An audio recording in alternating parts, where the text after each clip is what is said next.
એક મહત્વના સમાચાર મળ્યા છે, બધાને જાણ છે એવી રીતે ગુજરાતભરમાં છેલ્લા ઘણા વર્ષોથી આદિવાસી સમાજ સાથે ખૂબ અન્યાય થતો હતો.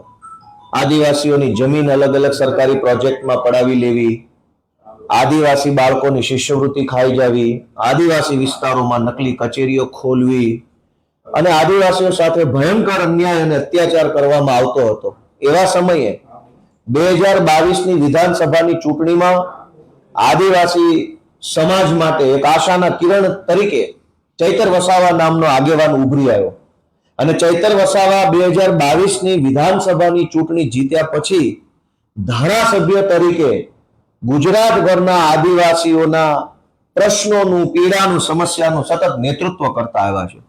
એ ચાહે આદિવાસી બાળકોના સ્કોલરશિપનો મુદ્દો હોય, જળ, જમીન, જંગલના અધિકારોનો મુદ્દો હોય, ગ્રામ પંચાયતોની સ્વાયત્તાનો મુદ્દો હોય, અનુસૂચિ 5, અનુસૂચિ 6નો મુદ્દો હોય, માઇનિંગને લગતા મુદ્દા હોય, આદિવાસી વિસ્તારોમાં આદિવાસી બાળકોના અનામતના દાખલા બાબતના મુદ્દા હોય, તમામ મુદ્દે ચૈતર વસાવાએ ગુજરાતભરમાં પૂરી મજબૂતીથી, પૂરી તાકાતથી લડાઈ લડી છે અને આદિવાસી સમાજ માટે ન્યાય અપાવવાનું કામ કરતા આવ્યા છે.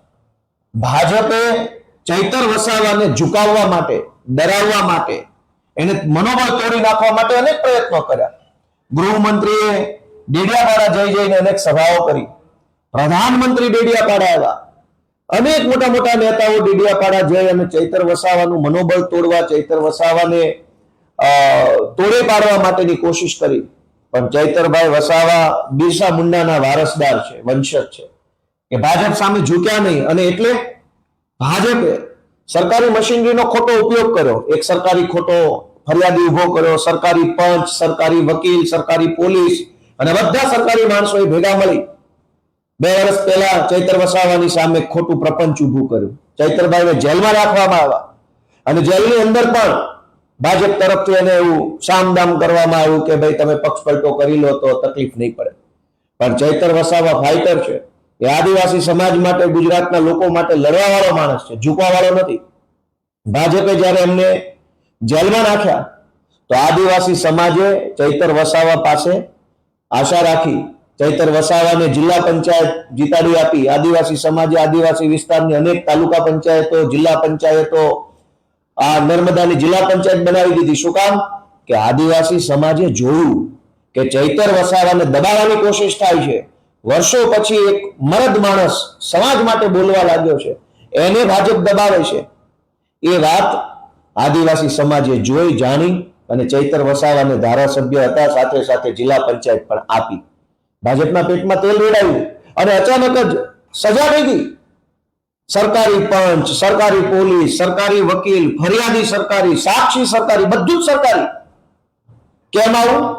ગુજરાતમાં હજારો ભાજપના માણસોએ ન કરવાના તમામ ધંધાઓ કર્યા છે. એને તો પોલીસ સ્ટેશનના લોકઅપમાં 1 કલાક બેસાડવામાં નથી આવતા.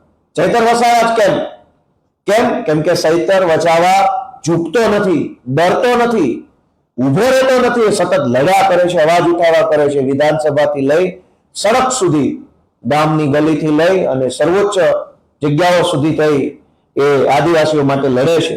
આજે બહુ આદિવાસી સમાજ નારાજ થયો છે, દુઃખી થયો છે. ભાજપે જે ષડયંત્ર કરીને આદિવાસીઓના અવાજને દબાવવાનું જે કામ કર્યું છે એનો જવાબ ચૈતર વસાવા આપશે. આમ આદમી પાર્ટી તો આપશે જ આપશે, પણ આદિવાસી સમાજ ભાજપને જવાબ આપવાની છે.